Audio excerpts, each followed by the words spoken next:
In today's reading from the book of Maccabees, we see for 8 days they celebrated the dedication of the altar and joyfully offered burnt offerings and sacrifices of deliverance and praise.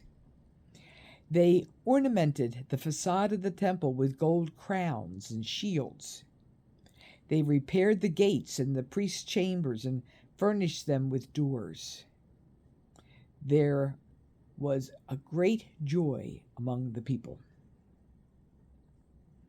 Now, whenever I enter Our Lady of Perpetual Help Church, a sense of peace engulfs me. I thank God for the gift of this sacred space, just as the Maccabees did in the first reading. Ah, yes, what a contrast with the somewhat disconcerting second reading from Luke, where an angry Jesus drives the merchants out of the temple. The juxtaposition puzzled me until I tried to imagine how I would feel if a cacophony of merchants were hawking their wares outside the doors to OLPH. Like Jesus, I would be furious and want to drive them away. It hit me that the message of the two readings were identical. We need the reverence that we experience in our sacred spaces, and it's imperative that we preserve them for that reason.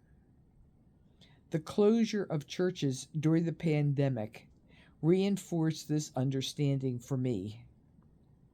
While I faithfully watched Mass on TV or Zoom, it took an act of will to keep doing so.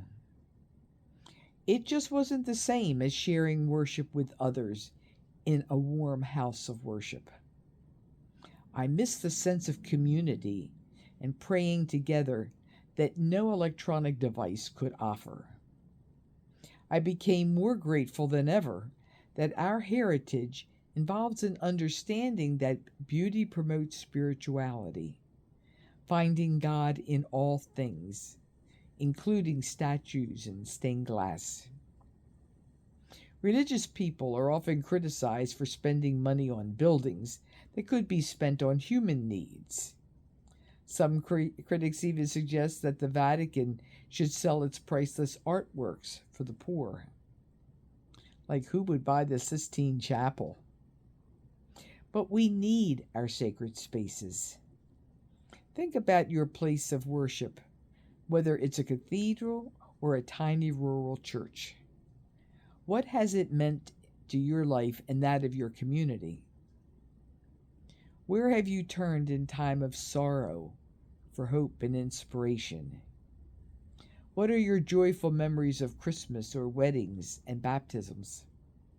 I find that for many, all these things are almost inseparable from the church itself.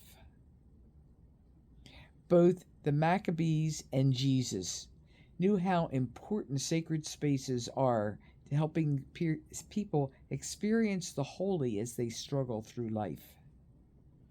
Now that the hectic holiday season is beginning, we need the sense of peace more than ever. So treat yourself to a break from all the craziness by visiting your personal sacred space. And holiday blessings to us all. Amen.